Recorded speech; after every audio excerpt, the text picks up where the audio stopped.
Vas a escuchar un podcast de Canal Extremadura.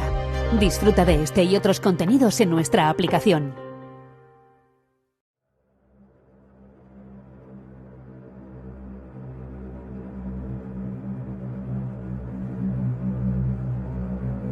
La cárcel donde ha pasado los últimos días encerrado Joan Vila es un sitio gris, uniforme. Sobre sus pasillos enlozados, el reflejo de su rostro le perturba. No quiere volver a verse. No quiere saber más nada de él mismo. Cada pared parece pesar sobre su espalda, hasta asfixiarlo. Desde sus ventanas abarrotadas puede ver los corredores enrejados, coronados por alambres de púas, los mismos que rodean el exterior de las vidas de más de 3.000 reclusos. Fuera de la cárcel la vida continúa, pero eso es algo que ya no le preocupa.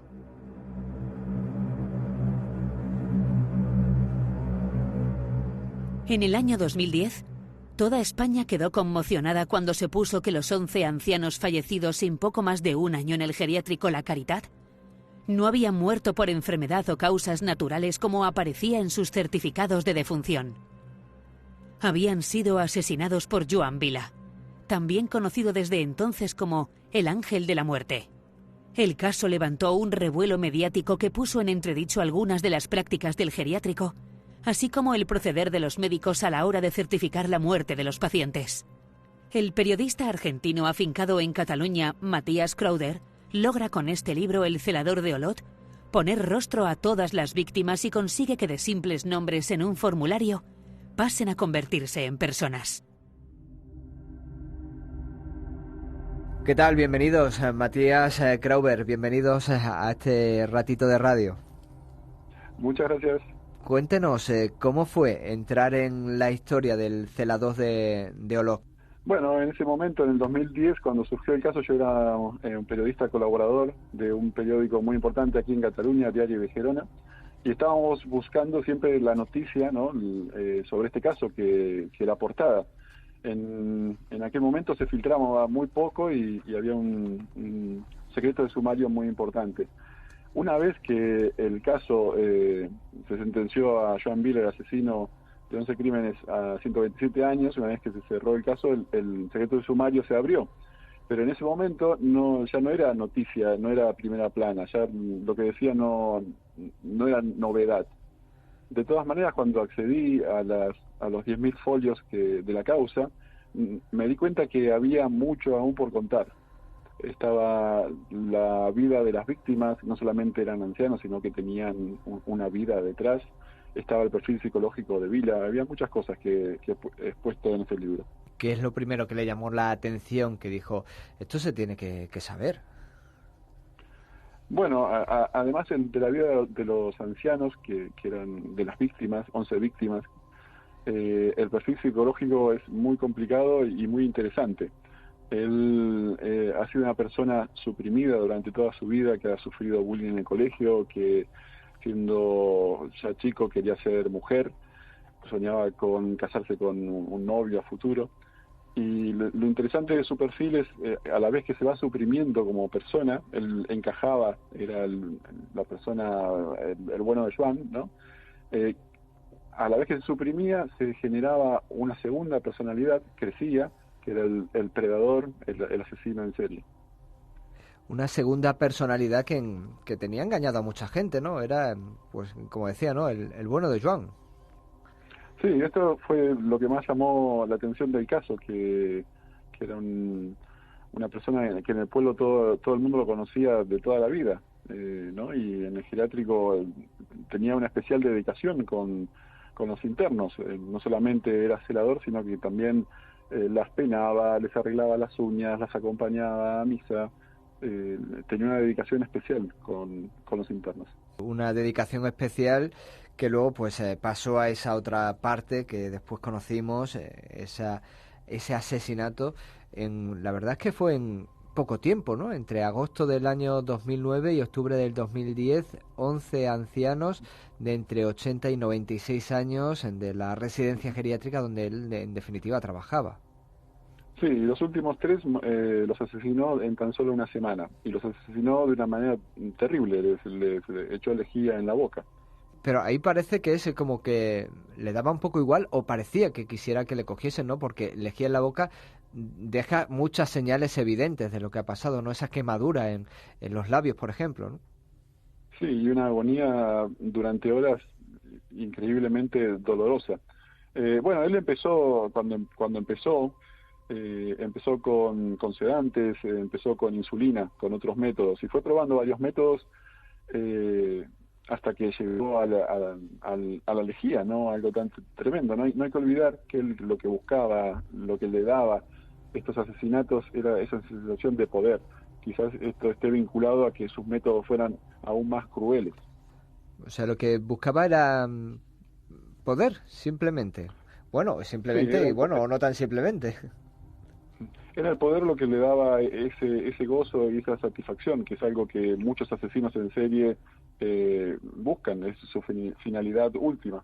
Para escribir un libro como este, aparte de el acceso, como decía, al sumario, esos 10.000 folios de la causa, ¿con quién ha podido hablar? Bueno, he hablado con todo el mundo, he hablado con el fiscal, los abogados, los mozos de escuadra, que es la policía de aquí catalana. He hablado con muchísimas personas a lo largo de mucho tiempo. Yo empecé esta investigación hace 10 años. ¿Y qué le llamaba también la atención a ellos? No sé, la frialdad, a sus abogados, a los mozos de escuadra. Bueno, mira, te dejo el comentario que hizo uno de los investigadores de los mozos de escuadra, que él era una especie de Gollum. No sé si recordáis este personaje del Señor de los Anillos, que ante los fuertes se disminuía y ante los débiles se crecía. Y me parece una descripción muy acertada, ¿no? La autoridad, por ejemplo, que eran los mozos, hay que ver los vídeos de las reconstrucciones de los hechos. Parece una monjita asustada. Y ante los ancianos se crecía, tenía él el poder. ¿Qué es lo que pasó por su cabeza ese 23 de agosto del año 87? Sé que es complicado, ¿no? Pero habiéndolo estudiado, o sea, ¿por qué ese primer paso? Una cosa es puedes mostrar el poder de muchas maneras o sentirlo, ¿no? Mandándoles simplemente callar y que se callen cuando uno da una voz es una sensación de poder. Pero de ahí a pasar, por ejemplo, a Rosa, que tenía 87 años ese 23 de agosto, a matarla, ¿por qué se había acabado? ¿Necesitaba más? Sí, claro, que cada vez necesitan más y con un periodo menor de tiempo. Él cuando empieza matando un año atrás, y como comentaba recién, los últimos asesinatos son en la última semana, 3, nada menos. También hay que tener en cuenta que el su perfil psicológico es muy complejo. Él desde muy pequeño tenía una fascinación por la muerte. Él había visto fallecer a una tía muy cercana en su pueblo, y no solo su muerte, lo que producía la exhibición de la persona, sino el proceso, que esta persona sufría un cáncer muy avanzado, el proceso hasta la muerte también era algo que a Joan Vila le fascinaba, y esto, prueba de ello es que a sus compañeros de trabajo, el senador de Olot les enseñaba características típicas de la llegada de la muerte, como son las uñas cianóticas, esto que se pone en azul las extremidades. Él estaba completamente fascinado por la muerte.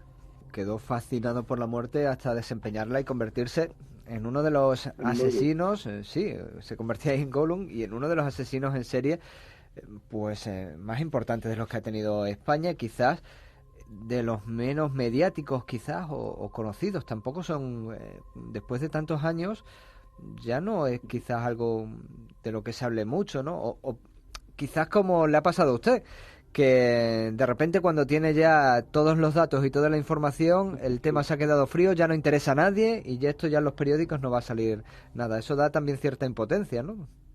Bueno, tú como periodista lo sabes bien, los temas duran muy poco en portada, ¿no? La guerra de Ucrania hace cuánto que no es portada, o aparece y desaparece, ¿no? Las portadas, el interés periodístico de las noticias es muy relativo y muy fugaz hoy en día. De todas maneras es una historia que va a quedar latente no solamente en Cataluña, sino en toda España por muchos años.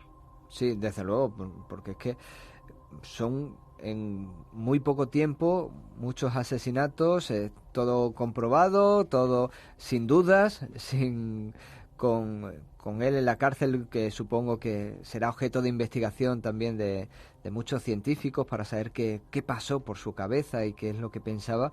Pero todo creo que ha quedado bastante bien documentado, es reciente, no vamos a esos asesinatos del siglo pasado, de hace más de un siglo y medio, sino que esto ocurría entre agosto del 2009 y octubre del 2010, y esa circunstancia que se da en los medios de comunicación, que aquí lo discutimos, tiene razón, lo discutimos mucho los compañeros, estos son 9 días, no te preocupes más que esto va a sonar 9 días, y hay cosas que ni eso, son 3 días.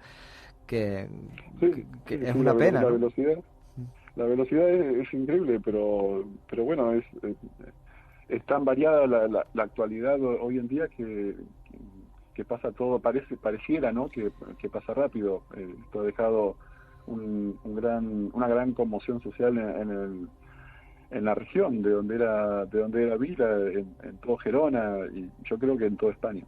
Sí, no, en Gerona, este hombre que mató pues a estas personas que quedan relatadas, queda todo bien explicado en El celador de Olot, este libro que pueden encontrar ustedes en la editorial Al Revés, en la colección Sin Ficción. Por 20 euros pueden hacerse con este libro y conocer esos detalles en donde nos paramos también un poco, o se para Matías un poco más también en las víctimas, que hay veces que las dejamos como si fuera un número, pero no, son personas que tuvieron un fin horrible por culpa de este señor, de Joan Vila. Muchas gracias, Matías, por estar este ratito con nosotros en Canal Extremadura. Muchas gracias a ustedes, un saludo grande a toda Extremadura.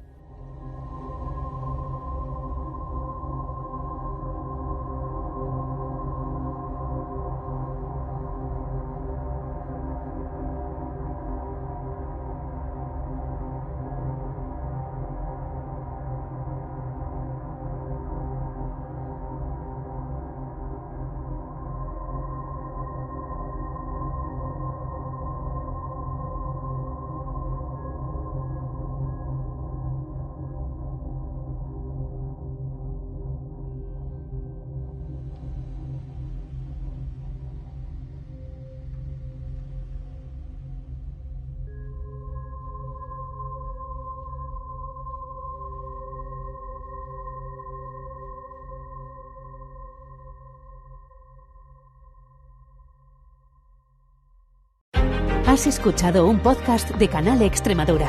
Disfruta de este y otros contenidos en nuestra aplicación.